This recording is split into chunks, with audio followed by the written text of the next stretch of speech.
Puji Tuhan. Jadi hari ini kita akan merenungkan satu bagian firman Tuhan dengan tema orang percaya taat dari hati, gitu ya. Orang percaya taat dari hati.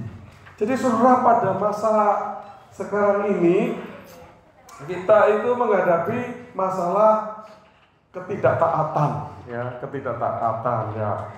Kalau kita memperhatikan saudara ya, masalah-masalah yang kita hadapi sekarang ini, mungkin media sosial, dan kita lihat sehari-hari betapa tidak mudahnya orang taat, ya kan? Misalnya sudah jelas suaranya itu sekian, ini jauh tidak taat dengan aturan yang dibuat untuk ya sudah menerima yang menang, ya, siapapun yang menjadi jagoan kita, kan begitu saudara ya. Jadi saudara, betapa sulitnya ya untuk taat ya. Saudara, dengan pemilu ini, dengan media sosial kita mendengar ya akan ada angket, tetapi kemudian orang-orang yang terlibat di dalamnya mengatakan ya bahwa ya saya sendiri ya juga harus keluarkan sekian untuk menjadi caleg. Jadi bagaimana mau mengangket orang tertentu, sementara diri sendiri juga tidak taat terhadap aturan, begitu saudara ya. Jadi betapa sulitnya, dan saudara kalau mau bekerja, saudara harus memberi uang, gitu kan. Saudara, dan dalam kehidupan sehari-hari kita juga bisa lihat saudara ya, betapa kalau ini naik motor aja ya, kalau lampu merah ya tetap aja kita terjang ya. Kalau di tol ya, padahal jalannya nggak penuh abad ya, tetapi orang terobos saja mau jalan saudara ya. Betapa sulit kita menjadi orang yang taat saudara ya. Jadi ini adalah tantangan kita saudara ya, di rumah tangga saudara ya. Betapa sulit seorang istri menghormati suami ya. Ya, memang tidak mudah ya untuk menghormati itu, tapi bukankah itu perintah Tuhan ya? Betapa sulit seorang suami mengasihi istri gitu ya, apalagi istrinya semakin umur, semakin cerewet gitu kan. Saudara, tidak mudah ya. Anak menghormati orang tua juga nggak mudah. Orang tua menghargai anak juga tidak mudah ya. Saudara, padahal kita sebagai orang percaya saudara ya, ini adalah orang yang harusnya taat kepada firman-Nya dengan banyak alasan ya. Kenapa kita harus taat? Dan bukan saja taat dari luar ya yang kita lakukan ya, ke gereja, oh iya kita ke gereja. Tetapi sampai di sini main handphone ya. Pikirannya kemana ya? Pikirannya sudah kebayang-bayang akan melakukan apa. Jadi saudara, betapa kita ini sebenarnya ya dituntut taat itu bukan sekedar tubuhnya, perilakunya, tetapi dari hati saudara. Ini tema kita saudara ya. Jadi ketaatan kita ini dari pusat kehidupan kita. Jadi hati itu adalah pusat kehidupan kita saudara ya. Hati, roh itu adalah pusat kehidupan kita. Itu adalah di mana kita memiliki kemauan ya. Di mana kita mengambil keputusan, di mana kita itu bertobat ya. Itu bukan melalui pikiran saudara ya, pikiran bagian ya. Nah, tapi yang memutuskan itu adalah hati kita saudara. Nah, jadi saudara, kita ini sebagai orang percaya adalah orang yang taat dari pusat kehidupan kita, kemudian dilakukan melalui perilaku kita ya. Itu ini ya. Mari kita belajar hal ini dari bacaan kita hari ini, Roma 6 15 sampai 23 ya. Saya bacakan saudara ya. Roma 6 ayat 15 sampai 23. Dua macam perhambaan. Jadi bagaimana? Ya, ini pertanyaan retorika. Apakah kita akan berbuat dosa karena kita tidak berada di bawah hukum Taurat, tetapi di bawah hukum kasih karunia? Sekali-sekali tidak ya. 16. Apakah kamu tidak tahu bahwa apabila kamu menyerahkan dirimu kepada seorang sebagai hamba untuk menaatinya, kamu adalah hamba orang itu, yang harus kamu taati, baik dalam dosa yang memimpin kepada kematian maupun dalam ketaatan yang memimpin kamu kepada kebenaran. 17. Tetapi syukurlah kepada Allah. Dahulu memang kamu hamba dosa, tetapi sekarang kamu dengan segenap hati telah menaati pengajaran yang telah diteruskan kepadamu. Kamu telah dimerdekakan dari dosa dan menjadi hamba kebenaran. Aku mengatakan hal ini secara manusia karena kelemahan kamu. Sebab sama seperti kamu telah menyerahkan anggota-anggota tubuhmu menjadi hamba kecemaran dan kedurhakaan yang membawa kamu kepada kedurhakaan, demikian hal kamu sekarang harus menyerahkan anggota-anggota tubuhmu menjadi hamba kebenaran yang membawa kamu kepada peludusan. Ayat 20. Sebab waktu kamu hamba dosa, kamu bebas dari kebenaran. Ya, waktu dosa bebas dari kebenaran. Dan buah apa yang kamu petik daripadanya? Ya, buahnya apa? Semuanya itu menyebabkan kamu merasa malu sekarang, karena kesudahan semuanya itu ialah kematian. Tetapi sekarang telah kamu dimerdekakan dari dosa, dan setelah kamu menjadi hamba Allah, kamu beroleh buah yang membawa kamu kepada penudusan, dan sebagai kesudahannya ialah hidup yang kekal. Ya. Ayat 23 ayat penutup. Sebab upah dosa ialah maut, tetapi karunia Allah ialah hidup yang kekal dalam Kristus Yesus Tuhan kita. Ya. Demikian firman Tuhan. Yang berbahagia adalah kalau kita membaca, merenungkan, melakukan dalam hidup kita, mengalaminya. Jadi saudara, dalam ayat sebelumnya ya, jadi pasal 6 ini sebelumnya adalah 1-14 ya, itu berbicara tentang bahwa kita itu kalau orang percaya itu telah mati bagi dosa dan bangkit bagi Kristus ya. Mati bagi dosa, bangkit dari Kristus. Ya. Jadi, dan kemudian di dalam ayat yang kita baca itu berbicara bagaimana kalau demikian. Ya. Jadi bagaimana kalau kita itu terima Tuhan, diselamatkan, berarti mati bagi dosa, hidup bagi Kristus. Jadi bagaimana cara hidup kita kalau demikian? Jadi kita tidak cocok lagi kalau hidup seperti hidup lama ya. Kita tidak bisa lagi berbuat dosa begitu. Jawabannya kan, pertanyaannya begini. Jadi bagaimana? Apakah kita akan berbuat dosa? Nah, jawabannya adalah sekali-kali tidak. Sekali-kali tidak. Karena apa? Karena kita sudah bukan hamba dosa lagi, ya. Kita bukan hamba dosa lagi. Jadi saudara di sini berbuat dosa itu oleh Paulus digunakan ilustrasi perbudakan, ya. Ilustrasi perbudakan. Ya, jadi saudara berbuat dosa itu demikian berbahaya sehingga kemudian orang akan seperti diperbudak, ya, diperbudak. Contohnya saudara ya, kalau kita bohong sekali aja, ya misalnya saya terlambat, terus ditanya oleh Pak Markus, terus saya bilang, kenapa kok terlambat? Misalnya begitu ya. Terus saya daripada bilang saya berangkatnya terlambat, saya bilang macet. Wah, saudara, ya ini seperti bohong kecil saudara ya. Tapi terus ditanya lagi oleh Pak Markus, macetnya di mana? Wah, padahal tidak macet saudara ya. Jadi saya harus bohong lagi saudara ya. Di situ macetnya. Loh, biasanya nggak macet. Wah, saya harus ngarang lagi saudara. Jadi saudara dari satu bohong kecil tambah lagi dikit, lama-lama sudah saya habis-habisan harus berbohong saudara. Saudara kalau misalnya marah ya, di sini mudah-mudahan tidak banyak yang suka marah saudara ya. Tapi di luar sana banyak orang suka marah. Kita kalau tidak suka dikit, kita marah dikit, maka yang dimarahi itu akan berespon mirip-mirip saudara ya. Siapa kamu kok menegur saya ya? Wah, kita kasih suara lebih keras dikit lagi. Ya, lama-lama dia lebih keras lagi, saudara. Lama-lama dari hal kecil ribut besar. Ya. Dan kalau tidak tahan, tangan bisa bekerja, saudara. Ya, di rumah tangga itu ada saudara saya, dia nggak tahan, saudara. Kalau dengar suara istrinya komplain, dia langsung pukul, saudara. mestinya nggak mau kalah lagi, saudara. Wah, sampai satu kali kami dipanggil dan ada darah segala, saudara ya. Tapi kita kasih nasihat, boleh lagi nanti begitu. Lama-lama kita bilang sudah, kalian tidak bisa dinasihati, udah.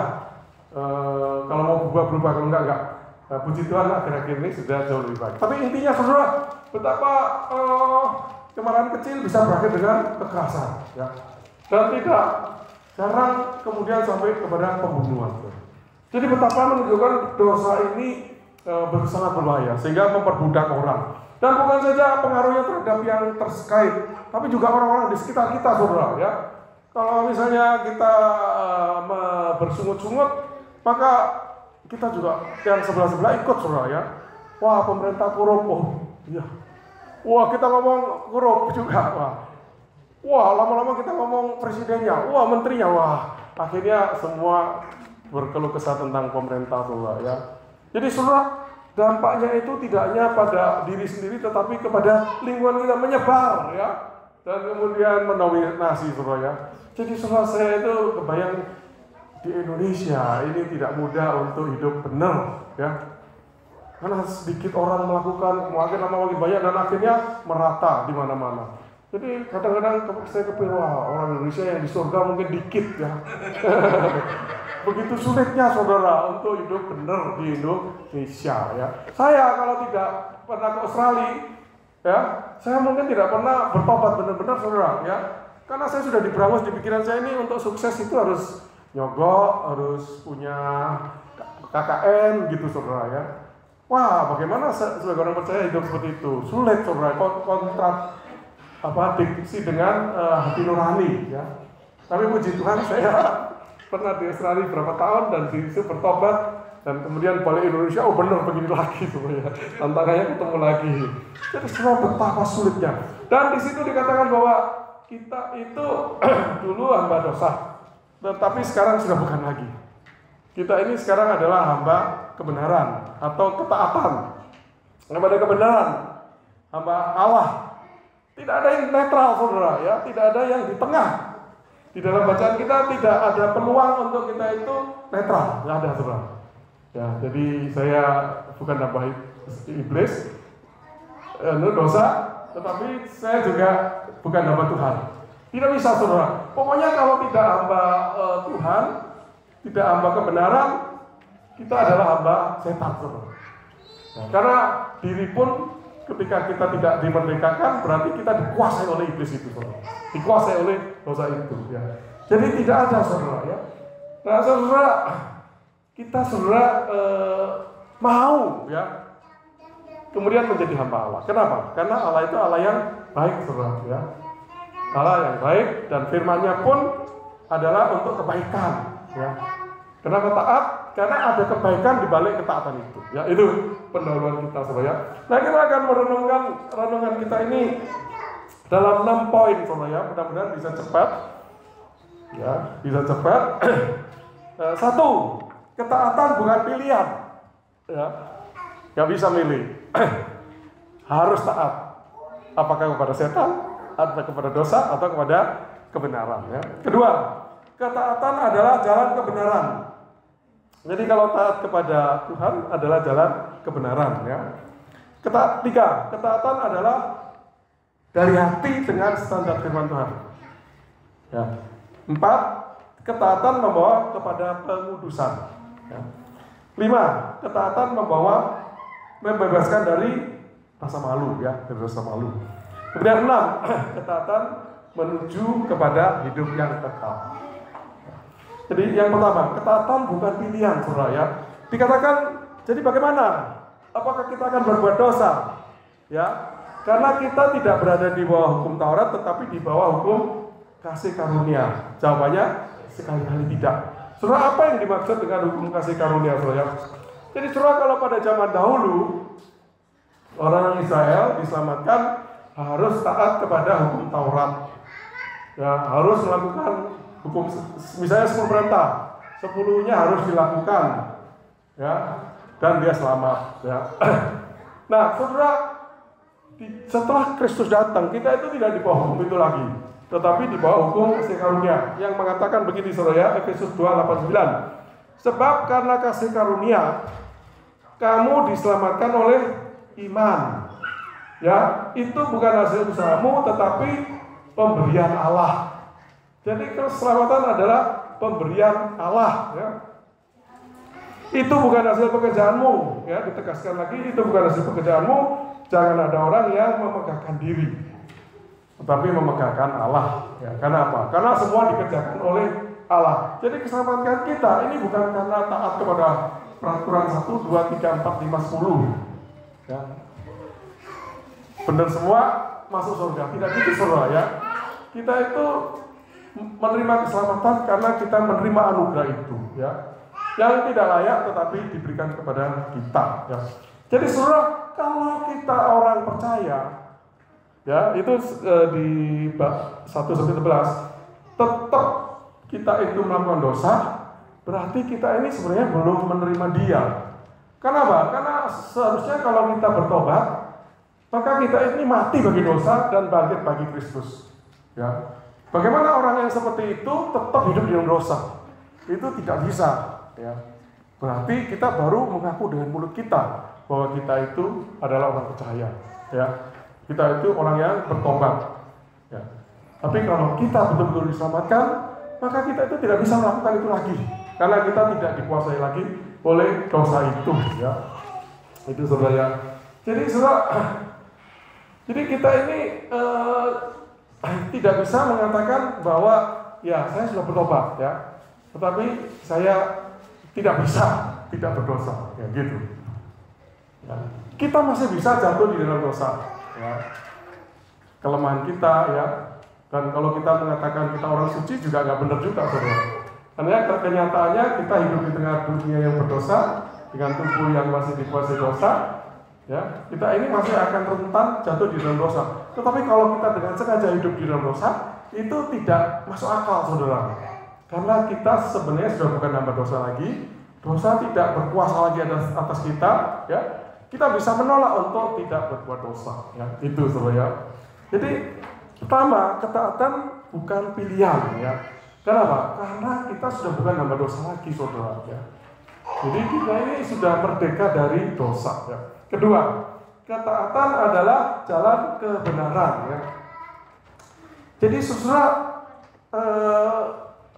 jadi ketika kita taat, ya, maka saudara kita ini memilih kebenaran, ya, memilih kebenaran, ya, kebenaran, ya. Karena kita ini sudah bukan kita ini hamba. Jadi setiap manusia ini adalah hamba, ya. Apakah itu hamba dosa atau itu hamba kebenaran, ya. Dan ketika kita bertobat, maka kita memilih menjadi hamba kebenaran. Ya. Jadi sebenarnya kita semua ini, Paulus itu seolah-olah menggambarkan bahwa kita ini memang selalu hidup di bawah pengaruh yang lain, ya. Terutama di bawah pengaruh yang lebih tinggi, yaitu Allah ini, ya, atau kalau tidak Allah, ya iblis, saudara. Ya. Ya, nah, di dalam kehidupan sehari-hari kita pun sangat membutuhkan pemimpin, ya. Tidak ada orang yang sendirian, ya. Ya, saya di perusahaan juga seorang pemimpin, ya. Tetapi setelah masuk ke area tertentu, ya ada pemimpinnya di situ. Misalnya IT, itu namanya Farid itu yang akan memimpin kita di bidang itu, gitu. Gak bisa saya juga memimpin di situ, memimpin di sana, nggak ada, saudara. Ya, manusia itu selalu bergantung pada yang lain, ya. Nah, secara keseluruhan kita itu bergantung pada yang kita tidak tahu itu, ya. Banyak orang tidak tahu bahwa ada Allah, Yesus itu, ya. Ya, akhirnya salah pilihnya lawannya Allah, saudara, ya. Jadi yang kemudian memiliki keyakinan yang aneh-aneh itu, ya. Jadi saudara, kita itu selalu seperti itu, ya. Nah, saudara, ketika kita milih kepada taat, maka tidak bisa tidak kita milih kepada kebenaran, ya. Karena Allah kita itu adalah Allah yang benar, ya. Ya, Allah itu adalah Allah yang benar. Jadi ketaatan kita ini membawa kita kepada jalan kebenaran, ya. Karena Allah kita Allah kebenaran, bukan Allah kebohongan, yaitu si iblis itu sendiri, ya. Jadi gitu saudara. Jadi nah saudara, poin ketiga, ketaatan adalah dari hati dengan standar firman Allah ya. Itu ayat 17 ya, ayat 17. Jadi saudara, mentaati ini seperti digambarkan seorang pelayan yang mendengar ketukan pintu, kemudian dia membukakan ya, dan ketika dibuka ada pilihan saudara ya, selalu ada pilihan ya. Pilihan untuk benar atau tidak benar gitu ya. Ya, kalau ilustrasinya, kalau ada orang kemudian tanya di rumah ada bapaknya atau tidak, dan bapaknya sudah pesan jadi diberitahu jangan beritahu kalau saya ada ya. Ya, nanti ketemu ini pelayan ini ketemu orang dari luar ditanya bapak ada. Bagaimana saudara ya? Kalau saya bilang ada, bapaknya marah. Kalau tidak, saya bohong gitu saudara. Jadi dia harus milih saudara ya.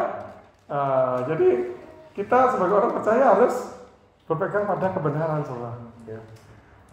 Di situasi apapun begitu ya. Dan ini tidak mudah saudara ya, karena ini akan membuat kita itu ya bisa rugi secara finansial ya kan.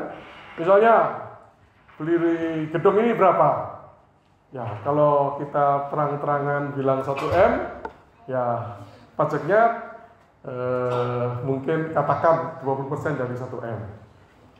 Tapi kalau kita diam ngakunya ini harganya cuma 500, ya pajaknya separuh saudara ya. Nah kita sekarang percaya harus bilang ini 1M saudara gitu ya.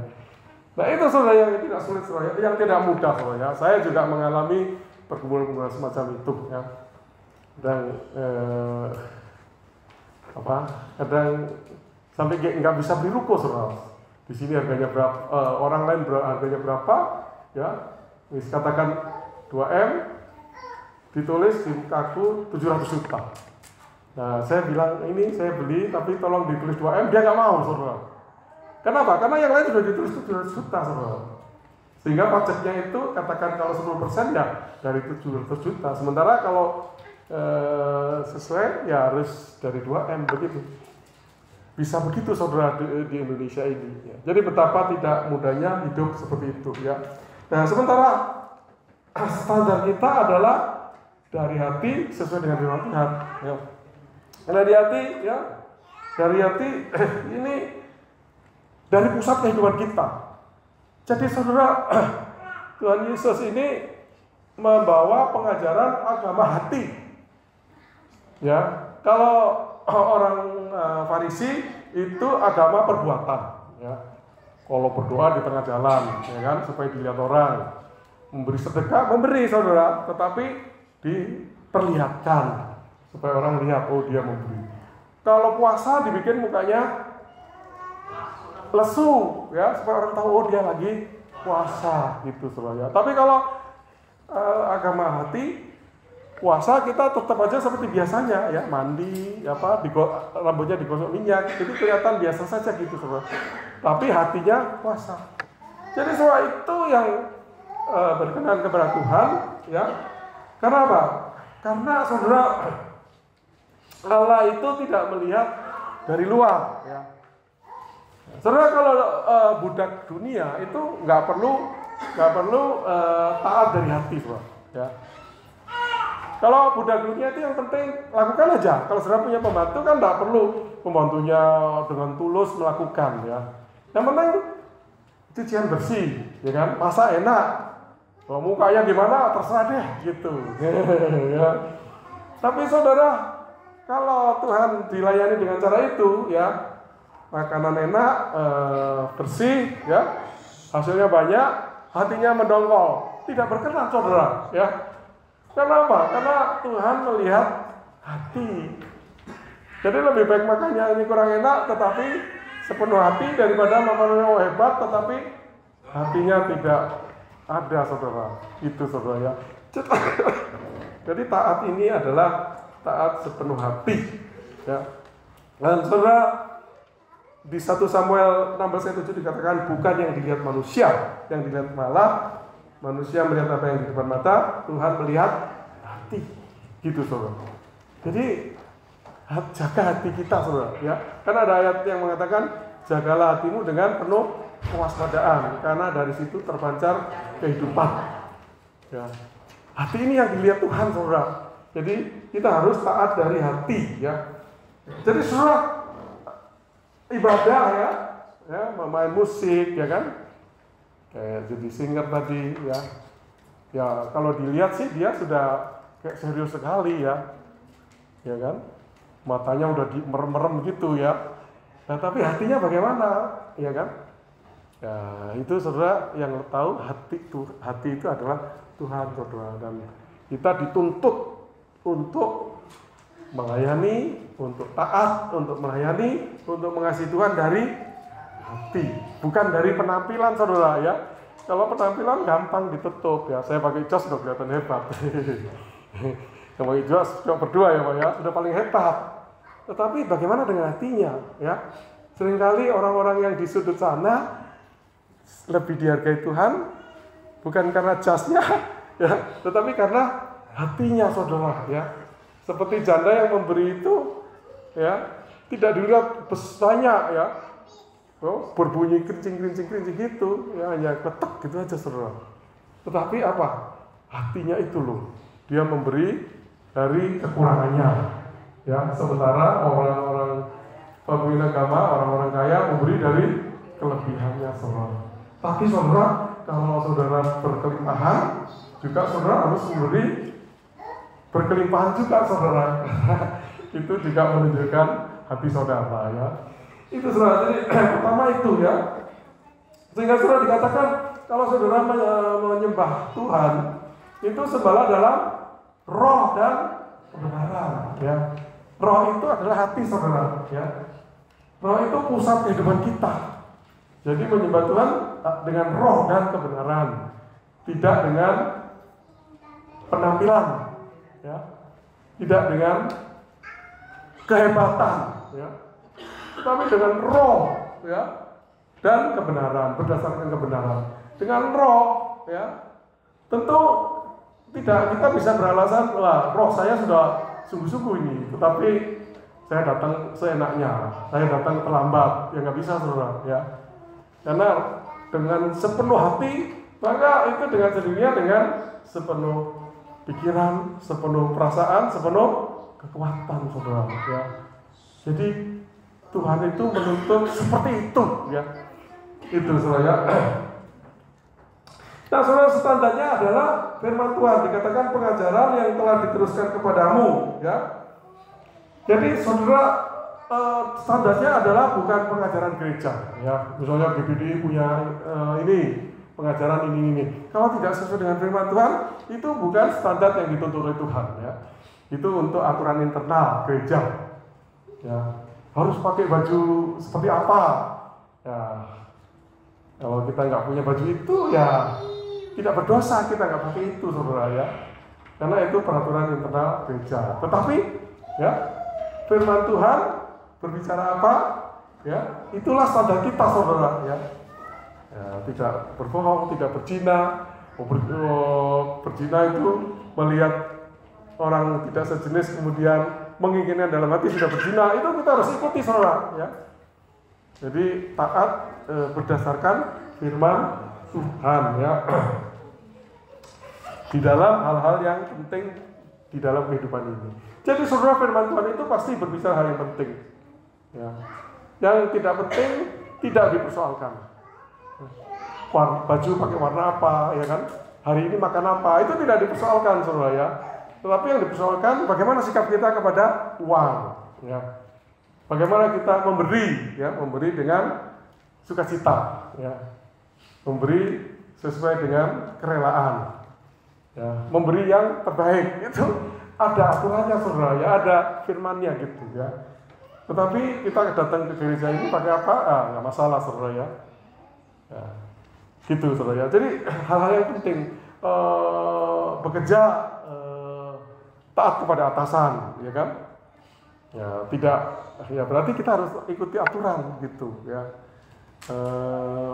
Mencari pasangan yang sepadan, ya kan? Jadi hal-hal yang penting Tuhan atur dan itu yang harus kita taati. Jadi taat dari hati berdasarkan firman Tuhan ya.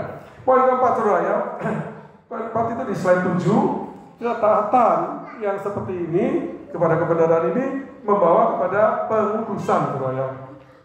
Kepada pengudusan. Jadi saudara, ketika kita taat, maka kita itu akan dikuduskan. Jadi saudara, orang itu mengalami proses pengudusan ketika dia bertobat ya. Kita percaya Tuhan, terima Tuhan, kita kemudian memiliki status kudus. Tetapi kemudian di dalam tahap kehidupan selanjutnya dia mengalami perjalanan pengudusan ya. Mengalami perjalanan di mana dia diubah ya, semakin dipisahkan dari dunia ya. Semakin dipisahkan dari kebiasaan-kebiasaan dunia itu ya, untuk didekatkan kepada Tuhan ya, untuk dijadikan wajahnya itu semakin seperti Kristus. Itu yang dimaksud dengan pengudusan ya. Dan kita di dunia ini tidak akan pernah sempurna ya. Tetapi kita itu akan mengalami terus-menerus proses semakin hari semakin disempurnakan ya.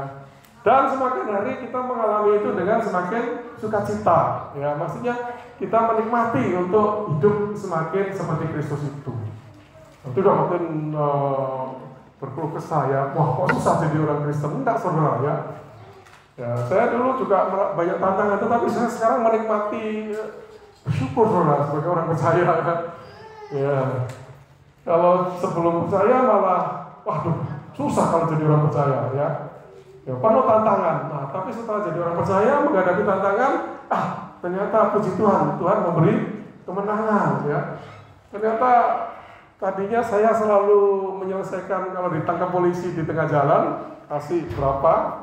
50, 100. Tapi sekarang memang sudah lama sekali saya nggak ditangkap saudara. Tapi terakhir ditangkap, ya saya bilang, wah saya salah Pak, ditilang saja. Ya. Dan saya suka cita ditilang itu saudara ya. Jadi saya kemudian mudah mengatasi hal seperti itu. Dan saya bisa memberi kesaksian ya. Wah kalau saya masih nyokok di tengah jalan, saya nggak berani ngomong di sini saudara ya. Misalnya tadi saya ditangkap terus saya sogok, masa saya kesaksian di sini? Wah bagaimana jemaat kita ya. Tapi saya sudah lama sekali, saya saya pernah zaman dulu saudara ditilang kalau 3 kali itu sudah harus ujian lagi saudara, hilang itu SIM itu saudara. Dan saya sudah pernah mengalami itu saudara. Jadi saudara, itulah yang terjadi di dalam hidup kita. Kita ini mengalami pengurusan yang semakin disempurnakan. Dan kita hanya sempurna ketika kita bertemu dengan Tuhan muka dengan muka ya. Jadi di dunia kita jangan berharap melihat wajah yang sempurna ya, tetapi wajah yang semakin bertumbuh ya. Mungkin mukanya nggak semakin ganteng, nggak semakin cantik karena masih kita tua ya, semakin umur, tetapi karakternya ya itu semakin mengagumkan ya. Jadi saudara jangan sampai kita menjadi orang yang makin tua makin tidak disukai karena karakter kita saudara ya, makin cerewet, makin nggak bisa dengerin ya, makin maunya makin keras, makin garang. Wah jangan begitu saudara, itu berarti kita harus mulai dari nol, kita harus mulai dari bertobat ya, mulai status kudus kemudian mengalami pertumbuhan. Itu saudara, ini poin keempat. Nah saudara, poin kelima, ketaatan membebaskan dari rasa malu. Jadi saudara, Paulus bertanya, apakah buahnya? Jadi saudara, sebelum kita percaya Tuhan, maka kita itu taat kepada dosa ya, yang ujungnya mati ya. Tetapi diantaranya itu kita mengalami rasa malu kalau kita pikirkan setelah kita percaya Tuhan saudara. Jadi saudara, kalau saudara membayangkan saudara ya, membayangkan bagaimana saudara hidup sebelum terima Tuhan, ya terutama kalau saudara itu perilakunya sangat jelek ya, seperti apa yang terjadi pada bangsa Romawi. Ya ini kan surat kepada jemaat Romawi. Surat orang Romawi itu saudara, kalau saudara lihat film-filmnya, ya, wah saudara memang luar biasa kejahatan mereka, ya.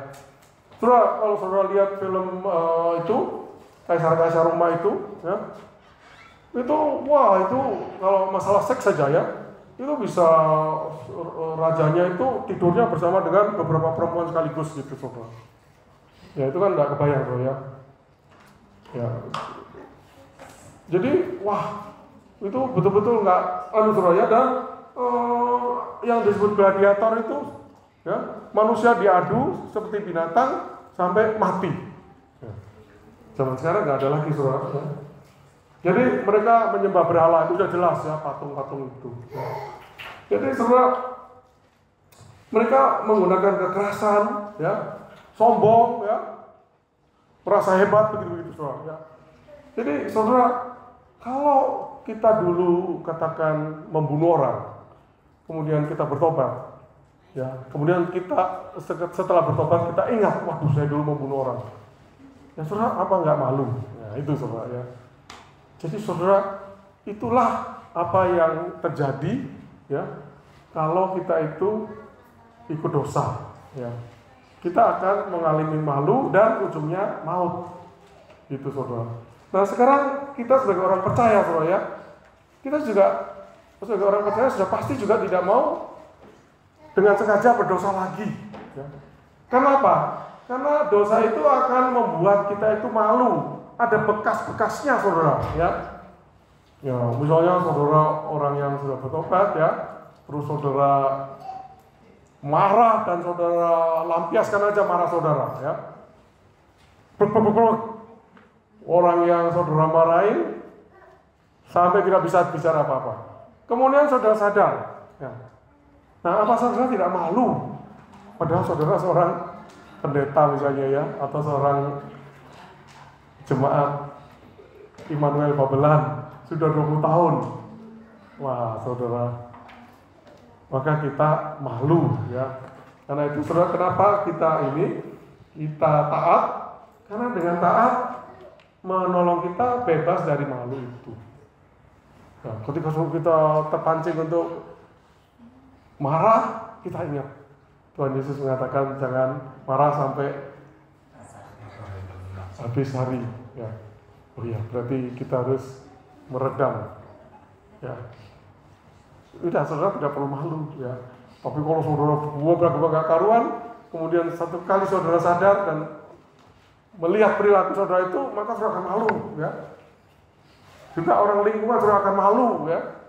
Dan bekasnya akan ada, ya. Orang itu tidak lupa. Dan ketika diungkapkan nanti, ya, wah dulu kamu marah sama saya begini, wah saudara ingat lagi, malu saudara, ya. Jadi saudara, ketaatan membebaskan kita dari malu, ya, membebaskan kita dari malu. Jadi karena itu saudara, kita itu harus taat kepada kebenaran, ya, dari hal yang paling kecil, ya, supaya kita memang dibentuk untuk menjadi semakin dikuduskan. Setelah itu ya, kemudian poin yang berikut lagi, yang poin ke-6, ketaatan adalah jalan menuju kepada hidup kekal, ya. Jadi dikatakan yang ayat 22, tetapi sekarang setelah kamu dimerdekakan dari dosa dan setelah kamu menjadi hamba Allah, kamu beroleh buah yang membawa kepada pengudusan dan sebagai kesudahnya adalah hidup yang kekal, ya. Kemudian ayat 23, penutup, sebab upah dosa ialah maut, tetapi karunia Allah ialah hidup yang kekal di dalam Kristus Yesus Tuhan kita, ya. Jadi ayat 22 dimulai dari tetapi sekarang, ya. Jadi setelah kita beralih, ya, beralih Tuhan dari Tuhan dosa kepada Tuhan kebenaran, ya, itu akan membawa kita kepada proses pengudusan, ya. Kita akan di dalam perjalanan yang Tuhan tetapkan bagi kita untuk hidup semakin baik, semakin kudus itu, dan akhirnya adalah hidup kekal, ya, hidup bersama. Jadi semua hidup yang kekal itu ada unsur jumlahnya kekal, ya.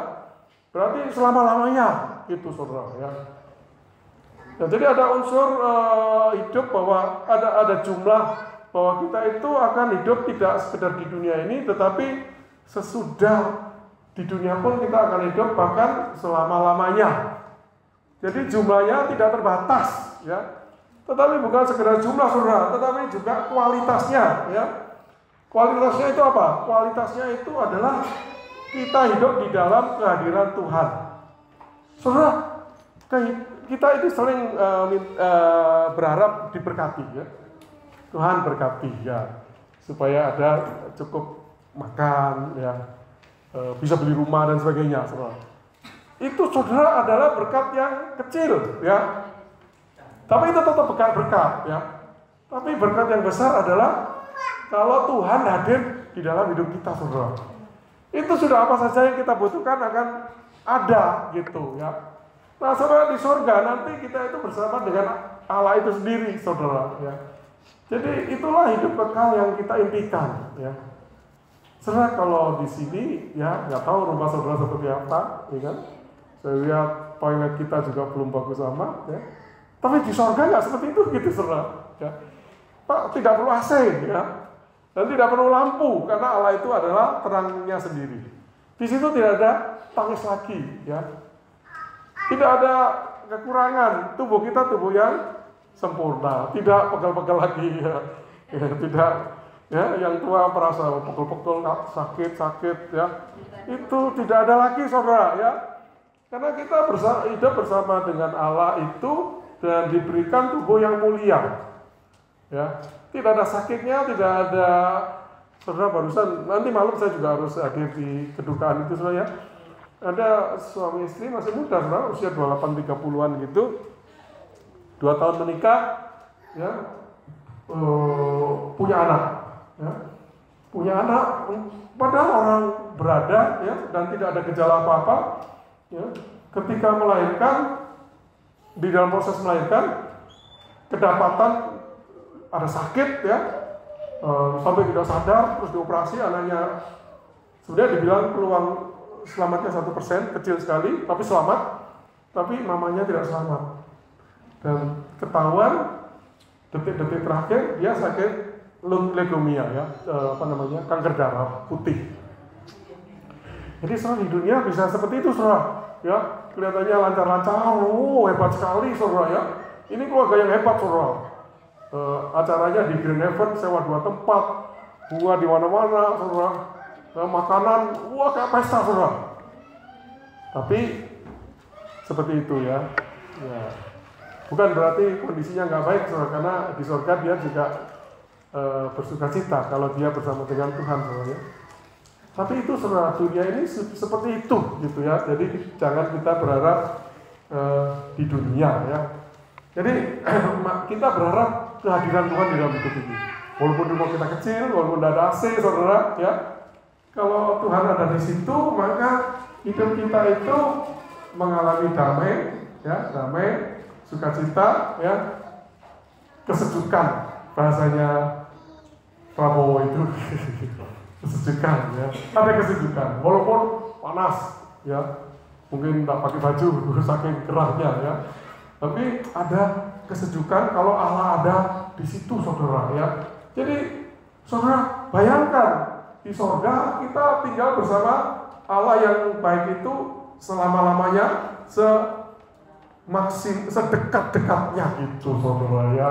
Betapa itu satu impian yang, atau satu gambaran, visi yang kita perlu terus-menerus tanamkan di dalam pikiran kita, ya. Nah, saudara, kalau kita tidak seperti itu, maka kita akan mengalami kematian, ya. Kematian, ya. Yang kita alami sekarang dan nanti, ya.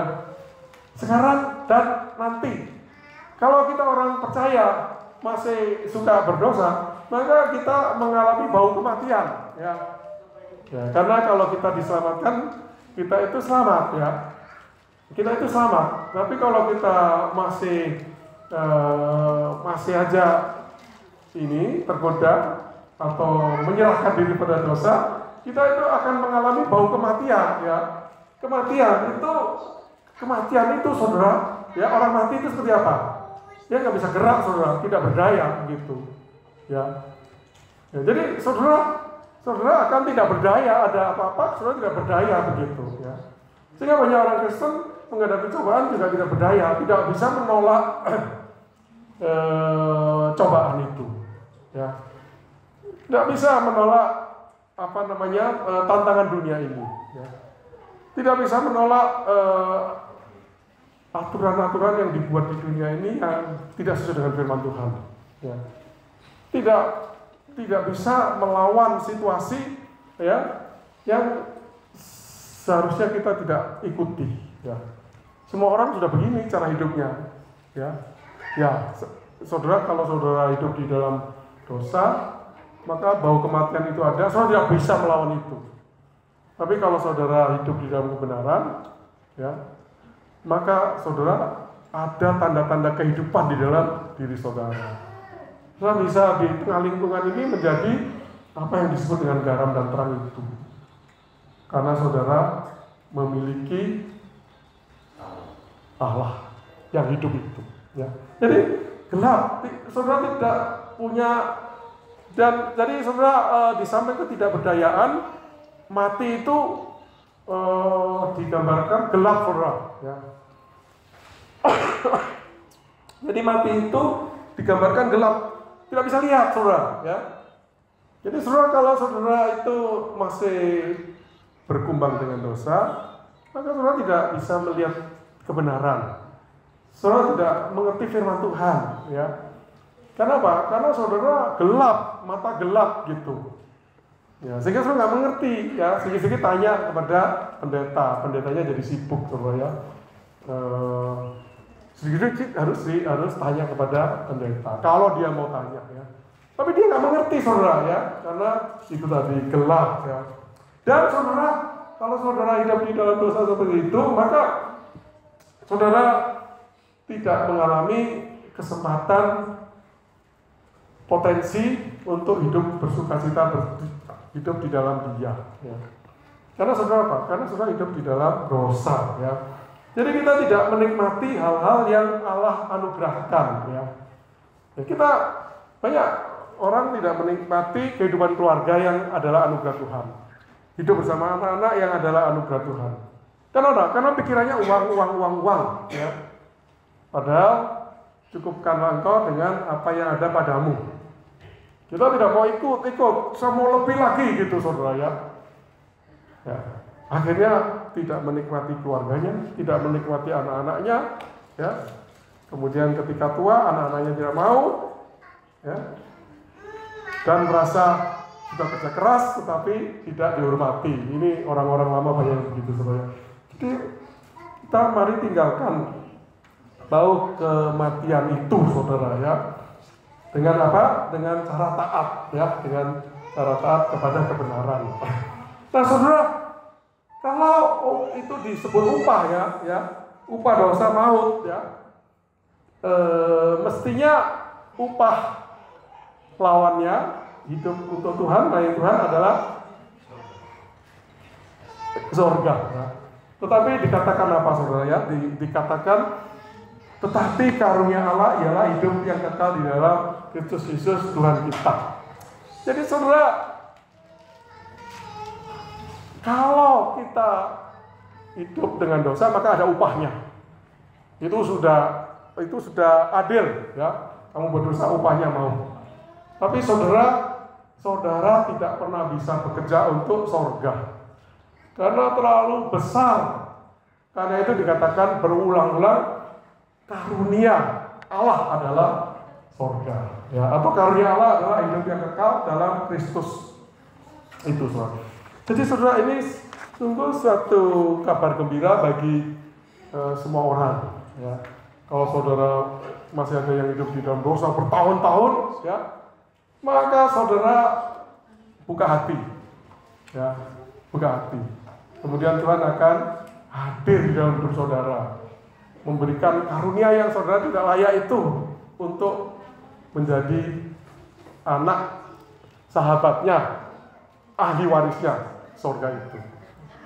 Dan saudara, kalau kita sudah lama ini, saudara, ya, menjadi percaya, maka saudara, kita juga perlu ucapan syukur karena Tuhan itu penuh kasih karunia, ya. Jadi saudara yang lama-lama ini jangan lupa bahwa Allah itu penuh kasih karunia, ya. Dia itu mau terus-menerus memberikan yang terbaik bagi kita, ya. Dan jangan lupa juga bahwa dia itu penuh kuasa, saudara ya. Banyak orang yang sudah lama-lama ini sudah tidak mengandalkan Tuhan lagi, saudara ya. Sakit tidak ingat Tuhan, ingatnya dokter ya, atau teman-teman yang bisa kasih nasihat, saudara. Tapi saudara, kita harus ingat sebenarnya Tuhan itu penuh kasih karunia ya. Yang jelas Tuhan itu kuasa. Karena itu saudara, bagi yang lama pun ingat bahwa Tuhan itu penuh kasih karunia yang kita tidak layak dapat, tetapi Tuhan itu akan mau dengan sukacita memberi kepada kita ya, itu saudara. Jadi mari kita hidup di dalam kasih karunia itu sepanjang hidup kita ya. Baik, nah saudara, sebagai penutup saudara, kita ayat yang kita perhatikan ya, kalau saudara mau hafalkan adalah ayat 17. Tetapi syukur kepada Allah, kalau memang kamu hamba dosa, tetapi sekarang kamu dengan segenap hati telah menaati pengajaran yang telah diteruskan kepadamu. Jadi ingat, segenap hati mentaati pengajaran ya. Jadi semua orang percaya dibebaskan, dimerdekakan dari dosa oleh kematian Kristus ya. Karena itu saudara, kita ini bisa melawan dosa ya. Kalau dulu kita tidak bisa, kita akan selalu hidup di dalam dosa. Tetapi ketika kita dimerdekakan, kita bisa tidak berdosa, tetapi bisa juga berdosa, gitu saudara ya. Nah di situ kita punya kemerdekaan untuk menolak itu ya. Dan jadi saudara, karena itu sebagai orang percaya, kita sekarang hidup di dalam ketaatan kepada firman Tuhan dengan segenap hati dari hari ke hari ya. Sehingga kita ini kemudian disebut sebagai hamba kebenaran ya, atau hamba Allah, hamba kebenaran. Dan dengan menjadi hamba kebenaran, maka ini akan melindungi kita ya. Melindungi kita dari malu kalau kita masih berdosa ya. Dan firman itu menjaga kita dan memberkati kita. Jadi saudara, kalau saudara itu melakukan firman ya, bukan saja dijaga ya, tapi saudara akan diberkati ya. Misalnya orang terkenal jujur ya kan, wah orang ini orang yang jujur. Jadi kalau di perusahaan cari orang untuk dipromosi, carinya yang jujur saudara ya. Jadi orang yang melakukan firman ini diberkati gitu. Jadi saudara, dengan menjadi taat terhadap kebenaran, kita ini akan diberkati dengan sendirinya gitu ya. Nah kita akan mengalami hidup-hidup yang Tuhan janjikan itu ya. Rasa-rasa surga itu sudah kita alami di dunia ya. Damai sejahtera, sukacita, dan dipakai Tuhan untuk kerajaannya ya. Jadi saudara, sebagai aplikasi saudara ya, sebagai aplikasi, jadi bagaimana kita supaya bisa taat sepenuh hati ya. Maka saudara, satu ya, mari kita meningkatkan penghargaan kita kepada kelahiran baru itu. Ya, apa yang Tuhan kerjakan di dalam proses melahirkan kita menjadi manusia baru itu. Ya. Di mana Kristus datang, mati di kayu salib, ya, menderita, mati di kayu salib, ya, bangkit untuk kita, saudara. Ya. Kalau kita mengerti itu, saudara ya, maka akan lebih mudah kita taat dari hati. Ya.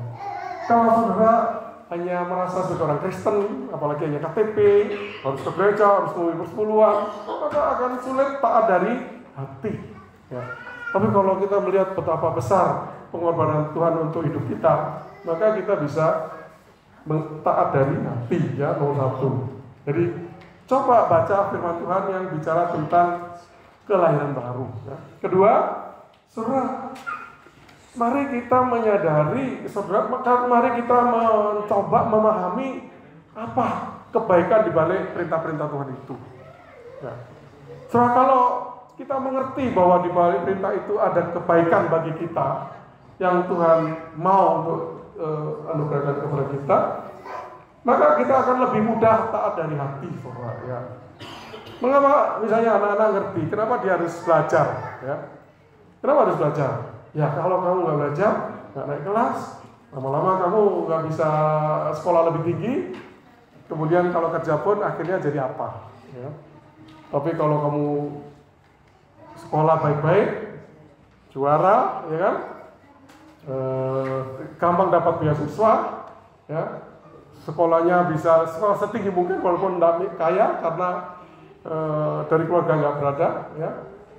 Akhirnya dia sukses dengan studi dan dengan karirnya, ya. Tidak sekedar kerja ecek-ecek, tetapi jadi manajer, jadi direktur, ya, gitu. Jadi saudara, firman Tuhan apapun yang diperintahkan kepada kita memiliki kebaikan seperti itu, saudara. Kenapa suami harus mengasihi istri?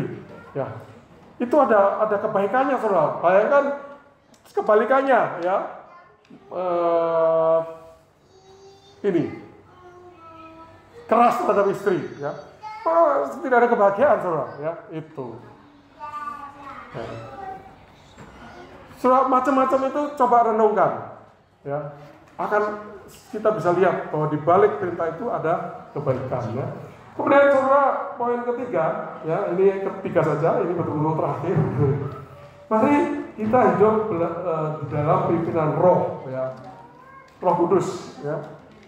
Karena saudara, kita hanya bisa mentaati perintah itu dari hati, ya, kalau kita dipimpin oleh Roh itu.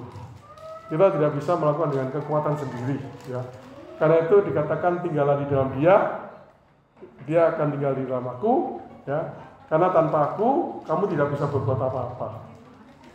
Jadi kita harus membangun hubungan yang intim dengan Tuhan kita, sehingga Roh Kudus itu hadir di dalam hidup kita, dan kemudian melawan dosa itu tidak sulit, ya.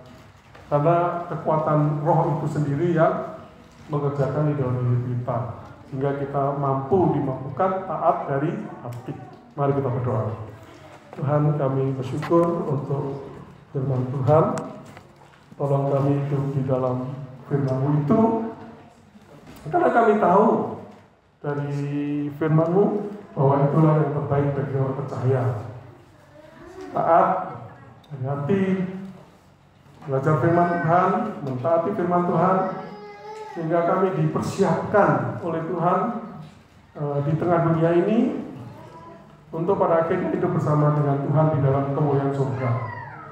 Dan di dalam perjalanan kami di tengah dunia ini boleh mengalami segala anugerah Tuhan itu, mengalami sukacita, mengalami damai sejahtera, mengalami kemuliaan dipakai oleh Tuhan, menjadi berkat bagi banyak orang, menjadi alat kemuliaan bagi nama Tuhan. Kami bersyukur untuk firman Tuhan, dan kami berdoa Tuhan menolong kami terus melanjutkan firman itu, berbicara kepada kami pribadi lagi, sehingga tidak saja pada kesempatan ini kami mengerti, kami mendengar, mengerti, tapi juga di dalam kehidupan hari-hari kami boleh terus menjadi pelaku firman. Kami mengucap syukur, berdoa dalam nama Tuhan Yesus. Amin.